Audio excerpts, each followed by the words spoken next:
ഗൂഢാലോചന കേസിൽ ദിലീപിന്റെ ശബ്ദം പരിശോധിക്കാൻ അനുമതി ആലുവ മജിസ്ട്രേറ്റ് കോടതിയാണ് അനുമതി നൽകിയത്. വിവരങ്ങളുമായി MS അനീഷ് കുമാർ ചേരുന്നു. അനീഷ്, ഈ കേസിൽ വളരെ പ്രധാനപ്പെട്ട ഒരു തെളിവെടുപ്പിലേക്ക് കാര്യങ്ങൾ പോവുകയാണ്. എന്താണ് വിവരങ്ങൾ?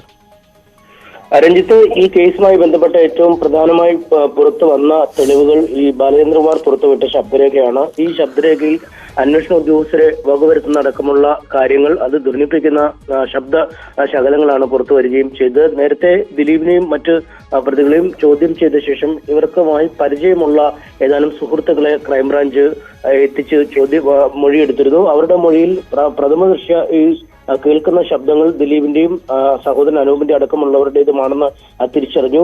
ഇതിന്റെ അടുത്ത നടപടി എന്ന രീതിയിലാണ് ശാസ്ത്രീയമായി ശബ്ദ സാമ്പിളുകൾ പരിശോധിക്കാൻ ക്രൈംബ്രാഞ്ച് തീരുമാനിക്കുന്നത്. കാക്കനാട്ടെ ചിത്രാഞ്ജലി സ്റ്റുഡിയോയിൽ എത്തിച്ചാവും ശബ്ദ പരിശോധന നടത്തുക. ഇത് ചൂണ്ടിക്കാട്ടി നേരത്തെ ദിലീപിനടക്കം നോട്ടീസ് നൽകിയെങ്കിലും ഒരു പ്രതികരണം ഉണ്ടായില്ല. തുടർന്ന് ആലുവ 1ാം ക്ലാസ് മജിസ്ട്രേറ്റ് കോടതിയെ സമീപിക്കുകയും മജിസ്ട്രേറ്റ് കോടതി ഇപ്പോൾ ശബ്ദ പരിശോധനയ്ക്ക് അനുമതി നൽകിയിരിക്കുകയാണ്. എന്തായാലും ഈ പരിശോധന നടത്തുന്ന തീയതി അടക്കമുള്ള കാര്യങ്ങൾ ക്രൈംബ്രാഞ്ച് സ്വീകരിക്കും. മിക്കവാറും നാളെ ഈ കേസിലെ മുൻകൂർ ജാമ്യ ഹർജിയുമായി ബന്ധപ്പെട്ട വിധി ഹൈക്കോടതി പ്രഖ്യാപിക്കുന്നുണ്ട്. ഇതിനുശേഷമാവും എപ്പോൾ ശബ്ദ സാമ്പിൾ പരിശോധിക്കണം എന്ന കാര്യത്തിൽ ഒരു തീരുമാനമാവുക. രഞ്ജിത്ത്, ശരി.